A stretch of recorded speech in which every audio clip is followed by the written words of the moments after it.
दरम्यान या संपूर्ण प्रकरणावरून राजकारण कसं रंगलंय त्या संदर्भातील राजकीय नेत्यांनी काय आरोप प्रत्यारोप केलेत ते देखील आपण पाहूया।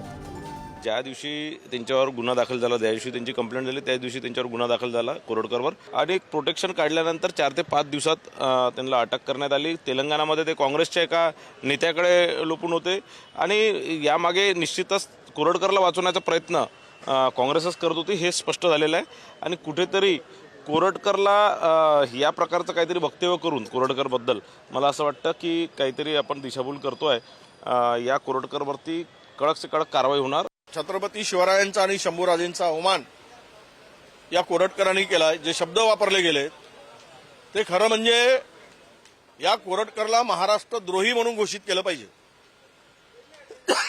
मी देशद्रोही म्हणणार नाही, पण हा महाराष्ट्रद्रोही आहे आणि महाराष्ट्रद्रोहाला महाराष्ट्रात राहण्याचा मुळात अधिकारच नाही, तर रस्त्यावर फिरण्याचा तर दूर राहिला। आता बघूया पोलीस त्याचा रिमांड किती दिवसासाठी घेतात की व्हीआयपी ट्रीटमेंट देतात, त्याला वाल्मिक कराड सारखं खाऊ पिऊ घालून सेवा करतात, हे आता दिसेल। छत्रपती शिवाजी महाराजांच्या काळात अशा कायद्याचा चौरंगा करायचे। चौरंगा एक उजवा हात कापायचे की याला कधी तलवार हातात नाही घेता आली पाहिजे आणि एक डावा पाय कापायचे की याला कधी घोड्यावर चढता नाही आलं पाहिजे। मला असं वाटतं याची जीभ छाटली पाहिजे की याला कधी कोणाला काही बोलता नाही आलं पाहिजे। कोरटकरासारखा चिल्लर माणूस असं सत्ताधारी म्हणाले, मी नाही म्हणत, चिल्लर माणूस देशाच्या पंतप्रधानांना भेटताना फोटो, देशाच्या गृहमंत्र्यांना भेटतानाचे फोटो, राज्याच्या मुख्यमंत्र्यांना भेटतानाचे फोटो, असा चिल्लर माणूस त्या ठिकाणी तामिळनाडूपर्यंत पळून जाऊ कसा शकतो? हा कोरटकर याला शोधण्याकरता पथकं नेमली गेली आणि तो आरामामध्ये तामिळनाडूच्या रेल्वे स्टेशनवर सापडतो किंवा विमानतळावर सापडतो। ही तेलंगणाच्या सापडतो। ही सगळी परिस्थिती संशयास्पद आहे।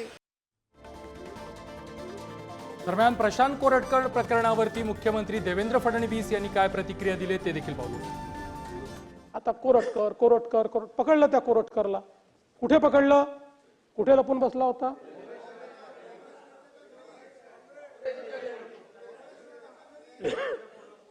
तेलंगणामध्ये। आता कोणाच्या घरी तुम्ही सांगताय, मी सांगणं योग्य दिसत नाही,